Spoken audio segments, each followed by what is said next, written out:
শীতের সময় হাঁসের মাংস আর ভাপা পিঠে কেমন হয় বলো তো, ব্যাপারটা দারুণ হয় তাই না? তো আজকে আমাদের সেই তোড়জোড় হচ্ছিল, একটা হাঁস কেনা হয়েছে, আমাদের বাড়ির এখান দিয়েই যাচ্ছিল। তো আমি মাকে বললাম যে মা এখান দিয়ে হাঁস যাচ্ছে, তো আমি একটা হাঁস কিনবো আজকে, আর তুমি আজকে কিন্তু ভাপা পিঠে করবে চালের গুঁড়ি দিয়ে। তো মা বললো ঠিক আছে, সেই জন্যই সুন্দর করে বেছে একটা সুন্দর দেখে হাঁস নেওয়া হলো। তো মা এখন হাঁসটাকে সুন্দর করে কেটে নিচ্ছে, আমরাই পরিষ্কার করছি, মা আর আমি দুজনে মিলে আর কি হাঁসটাকে পরিষ্কার করেছি। আর রান্নাটা কিন্তু আজকে আমি করব। মা আজকে আমাকে সমস্ত কিছু গুছিয়ে দিয়েছে, তো আমি এখন রান্না বান্নার জন্য সমস্ত কিছু গুছিয়ে নিচ্ছি। এখানে দেখতেই পাচ্ছ পেঁয়াজগুলো আর কি ছোট ছোট, সেই জন্য আর কি অনেকটা টাইম লেগেছিল পেঁয়াজগুলো কাটতে। আর আলুও কিন্তু কেটে রেখেছি আমি। তো এরপরেই আর কি আস্তে আস্তে রান্না বান্না সমস্ত কিছু শুরু হয়ে যাবে। আর এই যে দেখো মাংস কাটার পরে এতটা মাংস হয়েছে, এখানে প্রায় 1 কিলো মাংস ছিল, 1 কিলো তো হবেই, মানে ভালোই হয়েছিল মাংসটা। তো দেখতেই পাচ্ছ তেলও হয়েছে মাংসে অনেক, আর দারুণ তেল গলেছে রান্নার পরে জানো তো।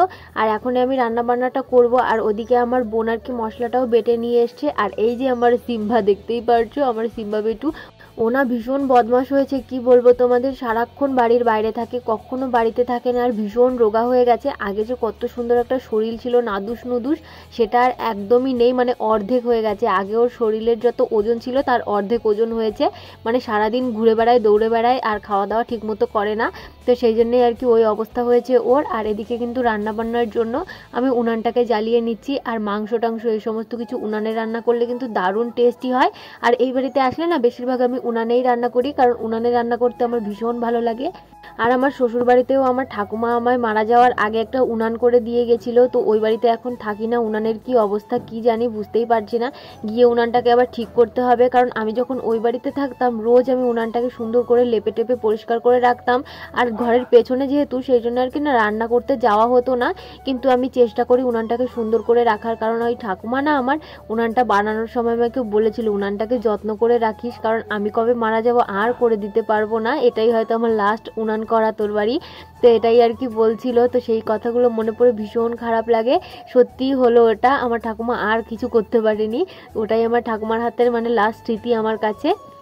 মাঝে মাঝে আমাদের মুখ দিয়ে এমন এমন কিছু কথা বেরিয়ে যায়, সেগুলো কি করে যে সত্যি হয়ে যায় সেটাই ভেবে পাই না। আমার ঠাকুমা কিন্তু সেরকমভাবে বলেনি, কিন্তু বলেছে কথাটা, দেখতেই পারছো কেমনভাবে সত্যি হয়ে গেল। আর এদিকে দেখো আমার কিন্তু রান্নাবান্না শুরু হয়ে গেছে, মশলাটাকে আমি সুন্দর করে কষিয়ে নিচ্ছি, মশলাটাকে কষা কষা করবো, তারপরে আর কি দেবো মাংসটা, রান্নাবান্না হবে। আর এদিকে মাকে বললাম মা চালের গুঁড়িটা আর কি তুমি মেখে রাখো, যাতে মাংস রান্নাটা হয়ে যাবে। আর তারপর পরই আর কি পিঠেগুলো বসিয়ে দেওয়া হবে, গরম গরম পিঠে আর হাঁসের মাংস খেতে ও কি বলবো দারুণ টেস্টি লেগেছিল। আর এদিকে দেখো মাংস কিন্তু দিয়ে দিলাম আমি মশলার মধ্যে, আর এখন আর কি সুন্দর করে মশলার সঙ্গে নাড়িয়ে চাড়িয়ে রান্নাটা হবে। আর হাঁসের মাংস খেতে তোমাদের তো অনেকবার বলেছি আমরা সবাই ভীষণ পছন্দ করি। তোমরা অনেকেই আমায় কমেন্ট করে বলো দি ভাই আমি কিন্তু হাঁসের মাংস একদম খাই না, কিন্তু তোমার রান্না দেখে খেতে ইচ্ছা করে।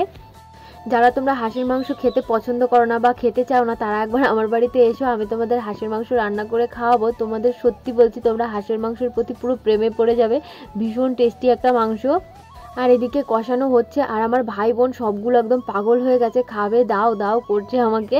তো এদিকে ওদেরকে আমি কিছু কষা মাংস একটু তুলে দিলাম, আর আমার বোন খায় কষা আলু, মানে ও কষা আলু খাবেই। তিনজনে বসছে, আর এই যে এই দুই মূর্তি এখানে বসে রয়েছে, কখন ওদের একটু হাড্ডি গুড্ডি দেওয়া হবে খেতে। চলো এখন আমি তোমাদের আমার হাঁসের মাংসটা কেমন হয়েছে রান্না সেটাই দেখাই তোমাদের। দেখতেই পারছো কেমন লাল লাল হয়েছে, পুরো তেল ভাসে জানো তো, হাঁসের মাংসটা পুরো তেলে তেলে একদম ভরপুর হয়ে গেছিলো। দেখতেই পারছো কেমন পরিমাণে তেল হয়েছে, আমি কিন্তু তেল বেশি দিইনি, তবুও না অনেক তেল হয়েছে। আর এখানে এই যে দেখো মা কিন্তু পিঠে করা শুরু করে দিয়েছে, আর এই পিঠে কটা নামলেই আমি কিন্তু হাঁসের মাংস নিয়ে খাওয়া শুরু করে দেবো।